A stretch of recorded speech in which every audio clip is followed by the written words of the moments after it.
Please be seated.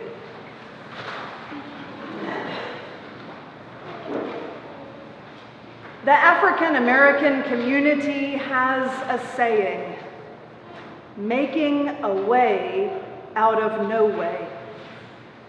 It speaks to the ongoing struggle for freedom and equality. It speaks to the collective spirit to overcome racial oppression. It speaks to efforts to build community, acquire education, and strengthen social and economic networks. Making a way out of no way addresses the tireless pursuit of justice day after day, year after year, generation after generation, until change is accomplished. But why does justice seem to take so long? Why is changing minds and softening hearts so difficult? How do you make a way out of no way? In our passage from Luke's Gospel today, Jesus teaches the disciples about prayer and perseverance. Our text starts with the word then, so it's always important to look at what he said just before this for some context.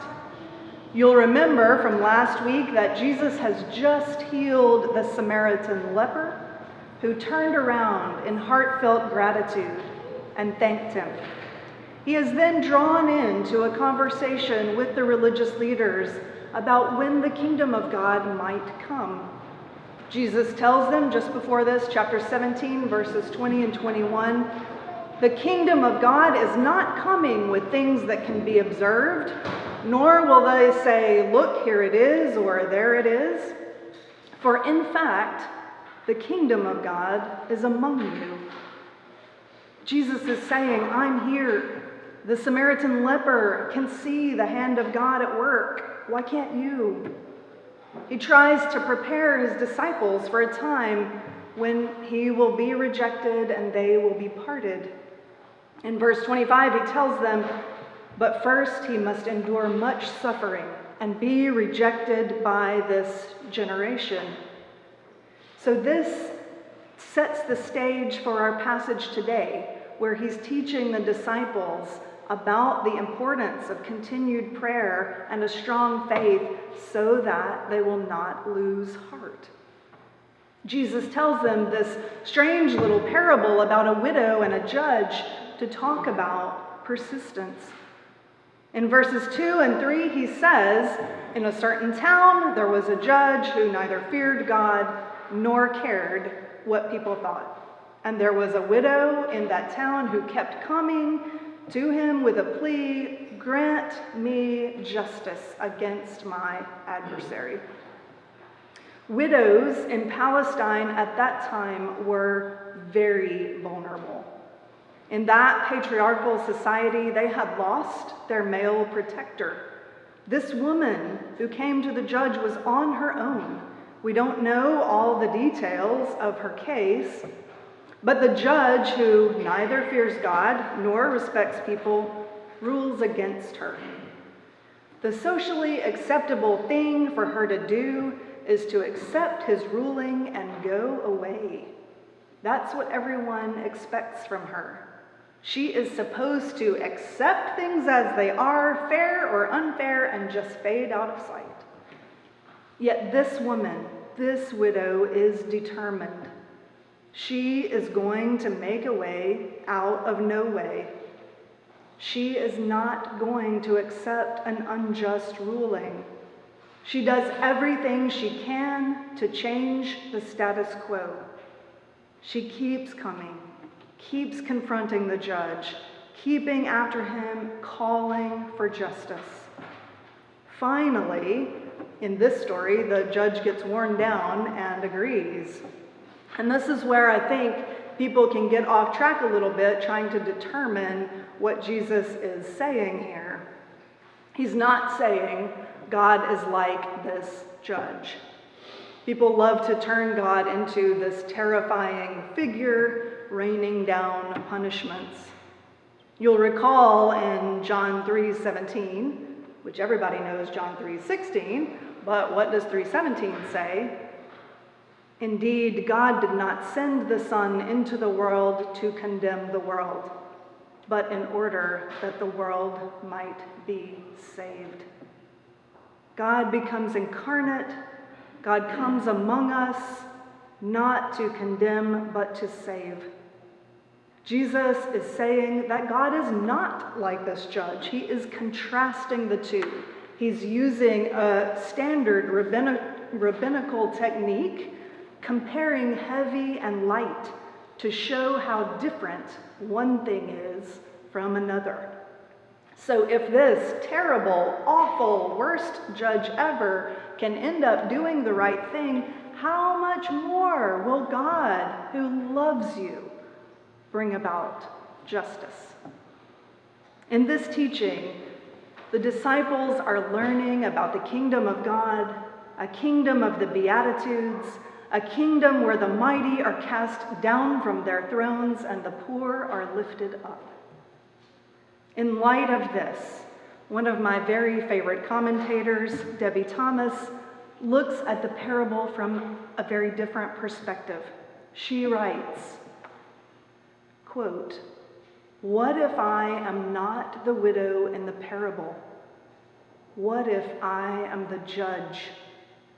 And God, the pleading, persistent one, is the widow. The widow knocking down my door in the hopes that I will soften my heart and attend to the pain, injustice, and sorrow wounding God's very being." End quote. What if God is the widow and we are the judge? Has anyone ever heard of judgmental Christians? In March of this year, the Episcopal Church released a major national study called Jesus in America.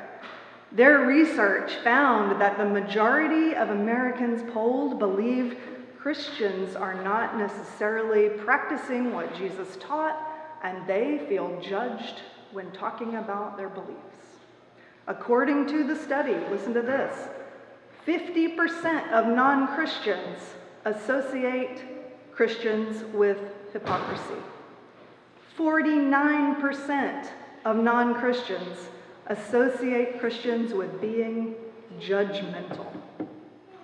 46% associate Christians with self-righteousness, and 32% associate Christians with arrogance.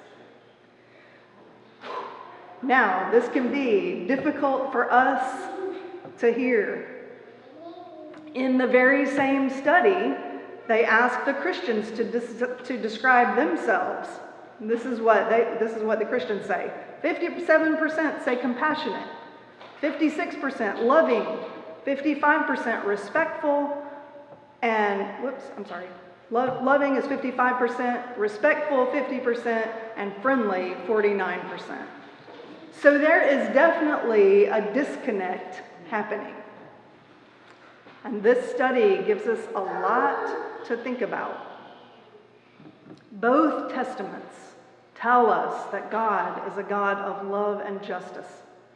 How might we, as followers of Jesus, better communicate this through our own lives and actions? In our passage today, Jesus addresses prayer and persistence. It helps us examine our motivations, perhaps our own biases. We can examine what we're praying for and how prayer might change us. God hears the voice of the powerless, the helpless, and the marginalized. Listen to our psalmist. He's crying, "My help comes from the Lord, the maker of heaven and earth. The Lord himself watches over you. The Lord shall preserve you from all evil. It is he who shall keep you safe." So as we go forth today, may we, like the widow, be persistent in the pursuit of justice.